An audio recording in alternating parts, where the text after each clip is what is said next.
या लोकांना कवाच कळणार नाही का दुश्मनी करण्याची बी एक पद्धत असते.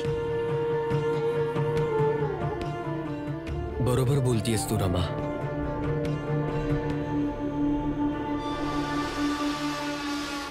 हाच आहे तो भीमराव. यालाच नापास करण्यासाठी आपण वर्गणी जमा करतोय. तुम्ही आमच्या घराकडे चला ना. तिथे आमच्या जातीचे खूप लोक राहतात. खूप वर्गणी मिळेल. चला या पाहू.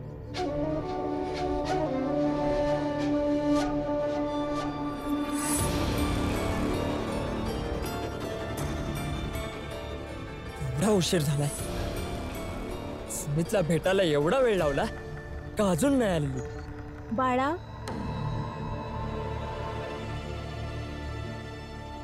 असं घरात बसून शंका घेऊन आणि करुणाला असं गुन्हेगार बनवण्यापरीस तू तिच्या संग जायला हवं होतस ना. शोभा काकी, तुमचं घर तिकडं आहे. मग त्या दिशेनं बाहेर जाण्याचा रस्ता. तुम्हाला बाहेर जायचं असेल तर बाहेर जावा. घरला जायचं घरला जावा. मला ज्ञान नका देऊ. बाळा, ज्ञान नाही देत आहे, फक्त खरं बोलत आहे. जर जिजाबाईच्या बोलण्यात आलास तर तुला पश्चाताप होईल. जिजाबाई कोणाची बी नाही आहे आणि ती तुझी बी नाही होणार. होय, तू तर समध्या जगाची आहेस. निघित ना. बाळा, मी अजून एकदा बोलत आहे. करुणा आणि तुझ्या लग्नाला बरीच वर्ष झाली आहेत आणि अशा नात्याच्या मध्ये जर तू कुठल्या तिसऱ्या व्यक्तीला घेऊन आलास तर नातं तुटूनच जाईल ना. झालं तुझं? जा येत ना, जा. शोभा, जर तुला माहित आहे इथं तुझं बोलणं ऐकणारा कोणीच नाहीये तर तू बोलतेस का? समजत का नाही तुला? जर ती लोक उलट उत्तर देतील तर त्रास तुलाच होईल ना. आई, माहित नाही आधी तुमच्या घरात काय व्हायचं काय नाही व्हायचं मला काहीच फरक पडत नव्हतं. का जरासा पडत बी होता, पण जरासा. पण आई, जेव्हापासून तुम्ही संग राहायला लागल्या ना मला फरक पडतो. मी स्वतःला नाही थांबवू शकत. माहित नाही कवान कसं हळूहळू तुमचं कुटुंब मला माझं कुटुंब वाटायला लागलं आहे. आई, मी स्वतःला कसं थांबवू?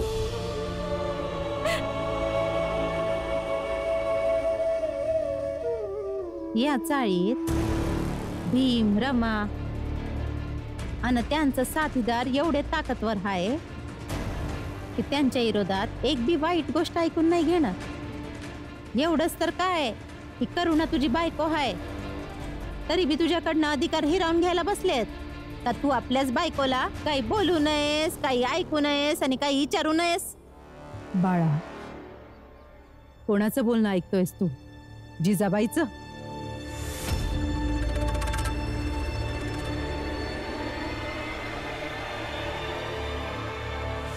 आलीस? बघ बाहेर वातावरण कसं होतं. जशी ही तर गरमी हाय तशीच बाहेर बी गरमी हाय. आणि बाहेर लोक कशी होती? लोक जसे काल होते तसेच आज बी आहेत. नाही म्हणजे जे लोक भेटली त्यांच्याबद्दल सांग.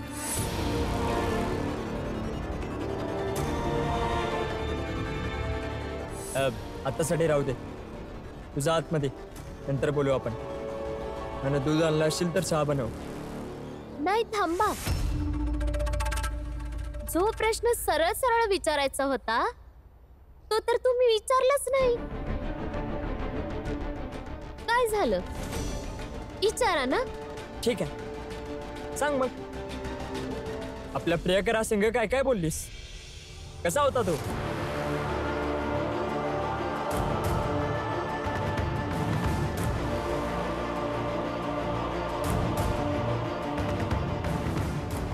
गप का बसली आहे? सांग आता. ज्याला तुम्ही माझा प्रियकर समजताय पण ज्याला मी अनोळखी समजते तो आज नाही भेटला.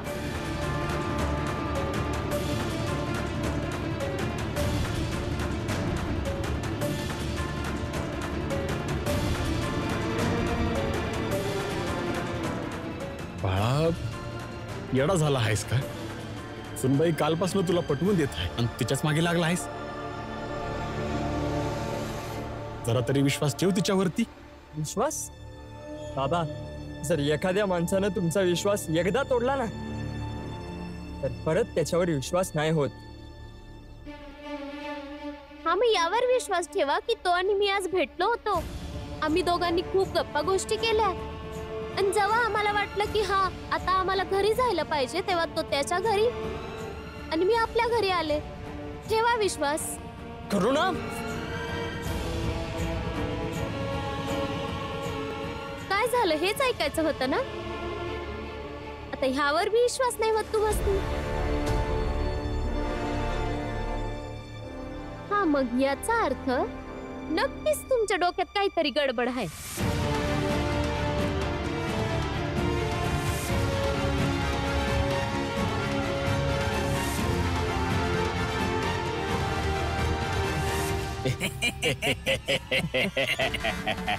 बिचारा बाळा.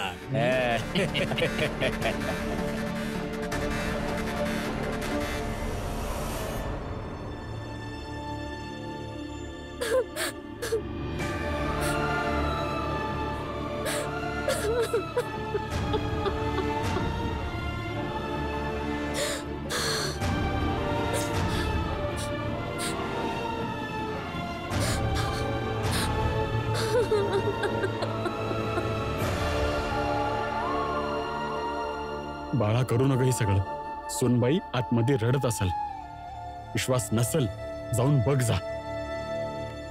बाबा, तुम्हीच बोलला होता ना का घरात राहा, घरातल्या मुद्द्यासनी घरात बसून सोडवा. मी तेच करतोय. आता तुम्ही मध्ये येऊ नका.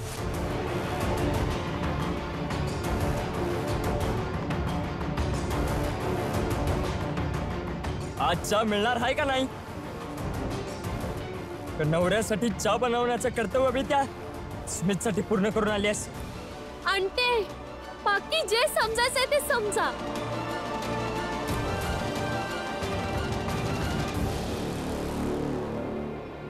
अरे त्यांना काम लवकर करायला सांग. ती कोणी इथे ठेव. शेठजी, मी काही काम शोधतोय. काम आहे का?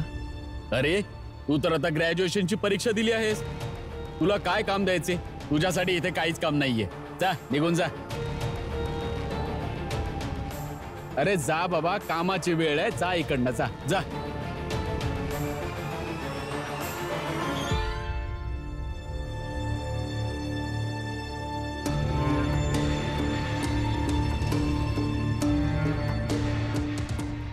ऐका, हे तर काम मिळू शकतं.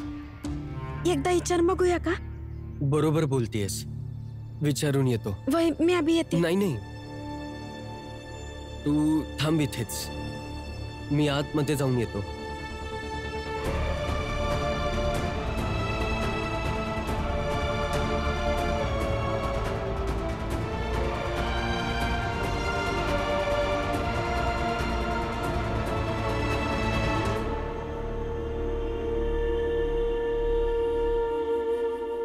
चल रमा.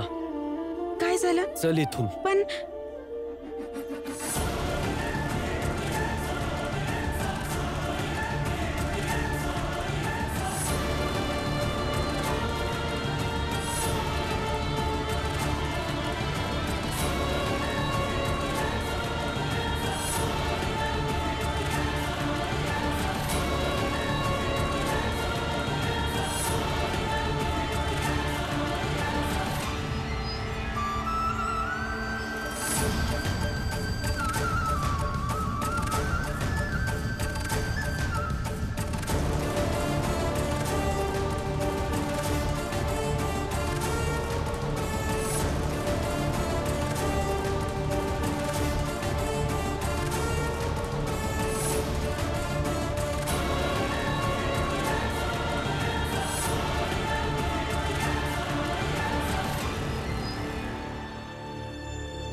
ए भाऊ,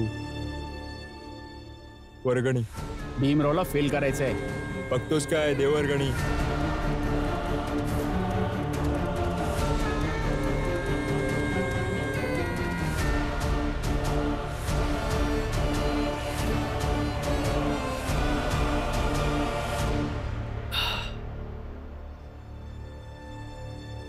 आश्चर्य आहे ना रमा. आता लोक मला हे बोलून काम देत नाहीयेत की मी ग्रॅज्युएशनचं शिक्षण घेतलंय. एका प्रकारे हे सर्वजण मिळून माझी टिंगल उडवतायत. माहित नाही पुढे जाण्यासाठी अजून किती संघर्ष करावे लागणार आहे आणि लोकांची पद्धत बदलत राहील आपल्याला थांबवायची.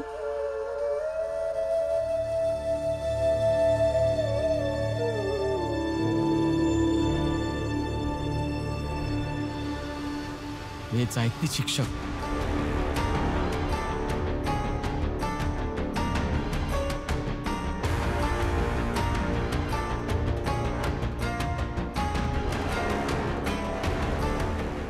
नमस्कार सर.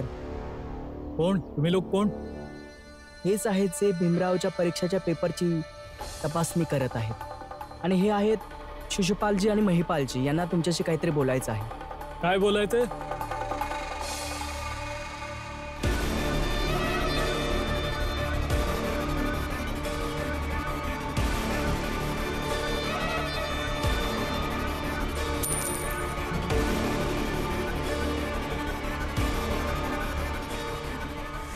सर, हे सर्व तुमचे. ज्या पण विषयाच्या पेपरची तपासणी करतात, भीमरावला नापास करायचं. नंतर हे सर्व माझं होईल? होय सर, हे सर्व तुमचे. आणि एवढेच नाही, अजून खूप काही तुमचे होऊ शकते. मेघनाथजींचे सुपुत्र आहेत हे. अच्छा. खरं तर मोठ्या जातीच्या लोकांकडून वर्गणी जमा करून हे पैसे आणण्यात आले आहेत, जेणेकरून भीमरावला नापास केले जावे.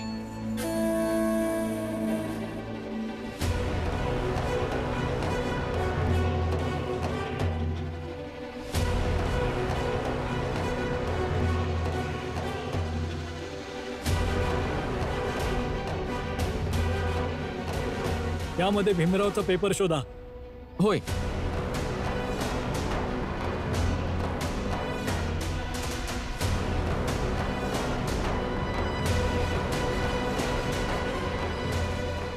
बहिष्कार करण्याचे कोणतंही कारण शोधतात हे वरच्या जातीचे लोक. आता हे काय कारण आहे? मी ग्रॅज्युएशनचं शिक्षण पूर्ण केलं म्हणून मला कामच नाही देणार? हे लोक यासाठी करतायत कारण तुमची अवस्था बघून आपल्या जातीचा कुठलाच माणूस ग्रॅज्युएशन करण्याचा विचार करू नये. पण ह्याने काय होणार आहे रमा? जिथपर्यंत कोणीच पोहोचलं नसेल तेच दुर्मिळ वाटतं. एकदा का माझं ग्रॅज्युएशन पूर्ण झालं तर जे लोक माझ्या ग्रॅज्युएशनने खुश आहेत ते देखील ग्रॅज्युएशन करण्याबद्दल विचार करतील. हे वरच्या जातीचे लोक या गोष्टीला कधी समजू नाही शकणार की कितीही मजबूत मातीचा घाट बनवल्याने पाणी वाहायचं थांबू शकत नाही. म्हणजे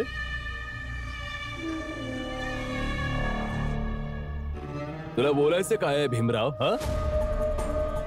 हे तोडणे, फोडणे, लढणे, संघर्ष करणे, संपूर्ण वेळ हाच विचार करतोस आणि बाकीच्या गोष्टी तुझ्या डोक्यामध्ये घुसत नाहीत का? अरे एवढा आत्मविश्वास कुठून घेऊन येतोस तू? अरे आता केवळ तू परीक्षा दिली आहेस, निकालाची घोषणा नाही झाली आहे आणि तू आतापासूनच विचार केलास की तू पास झालास. लिहून आले आहेत ना, पास बी नक्कीच होतील. सर्वजणच लिहून येतात, परंतु सर्वजण उत्तीर्ण नाही होत.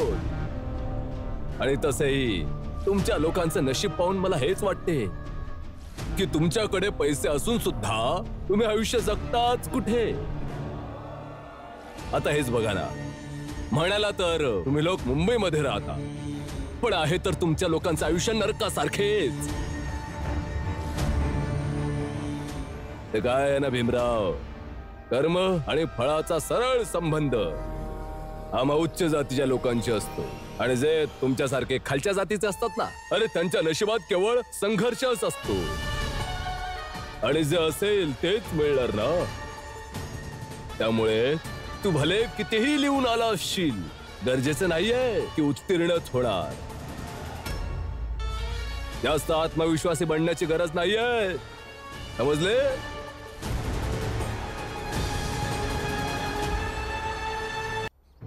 दादा सर, भीमरावचा पेपर करून टाका फेल.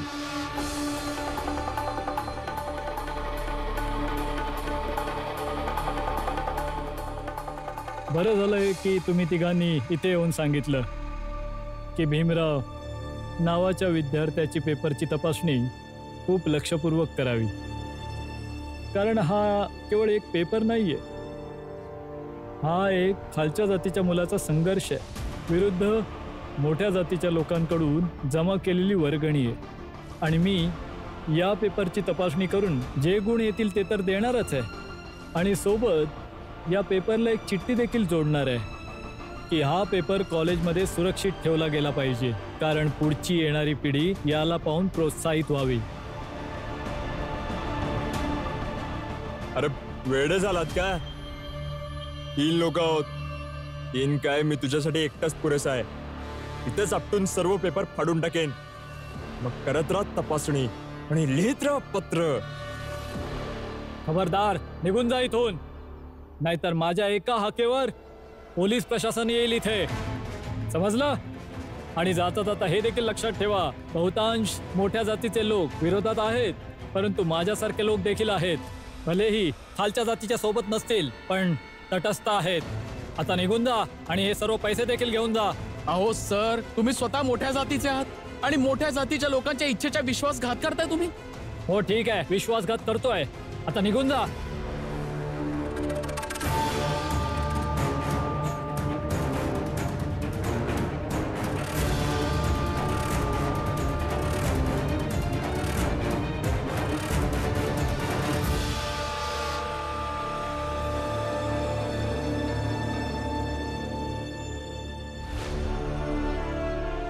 आजवर एवढी वर्ष पेपर तपासणी करतोय, परंतु पहिल्यांदा कोणाला तरी नापास करण्याचा प्रयत्न झाला. काय झाले? काही उत्तर शिल्लक नाही राहिले का तुझ्या जवळ? निशब्द झालो आहे. समजत नाही का सतत तुमच्या संग कसं भांडायचं. आणि हे देखील समजत नाहीये, आम्ही तर काम शोधण्यासाठी या उन्हामध्ये फिरतोय, परंतु तुमच्याकडे सर्व काही असून सुद्धा सर्व काही सोडून तुम्ही आमच्या मागे एवढ्या उन्हात का भटकताय? आणि तसंही मेघनाथजी, व्यर्थ फिरण्याचा काय अर्थ आहे सांगा मला. आणि जर एवढंच समजदार समजता तुम्ही स्वतःला, तर जरा याचाही विचार करा. व्यर्थ फिरत नाही आहे मी, समजले? ते माझ्या मुलाची वाट पाहत होतो मी. हे तर तुझं बोलणं ऐकलं म्हणून इथे आलो मी. चला रे.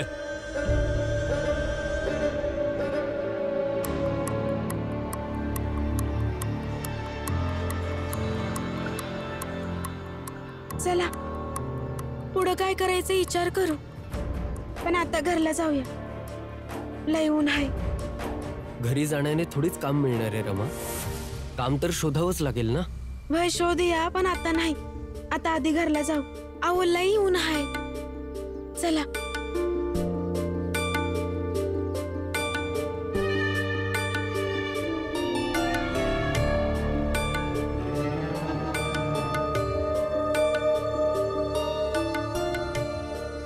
अरे महिपाल, शिशुपाल, काय झालं? काम झाले का? बाबा, सुमितने योग्य जागेवर नेले होते, परंतु तिथे त्याने पैसे न घेता भीमरावला नापास करण्यासाठी मनाई केली. परंतु बाबा, मी त्याला घाबरवण्याचा, धमकवण्याचा देखील प्रयत्न केला, परंतु उलट त्यानेच आम्हाला पोलिसांची धमकी दिली. त्यामुळे मी काहीच नाही करू शकतो. काय काय करता का तुम्ही दोघे? नेहमीच काही ना काहीतरी गडबड करता. आपल्या एवढ्या प्रयत्नानंतर देखील आपण त्या भीमरावचं काहीच वाईट नाही करू शकत. नेहमीच नेहमीच वाचून निघून जातो तो. म्हणजे पुन्हा एकदा तुम्ही तिघे अपयशी झालात. आणि तुम्ही लोक यामुळे काही वाईट करू शकत नाही, कारण माझ्या नवऱ्याच्या संघर्षाच्या ताकदीच्या पुढं तुमची समधी वाईट कामं लहान पडतात.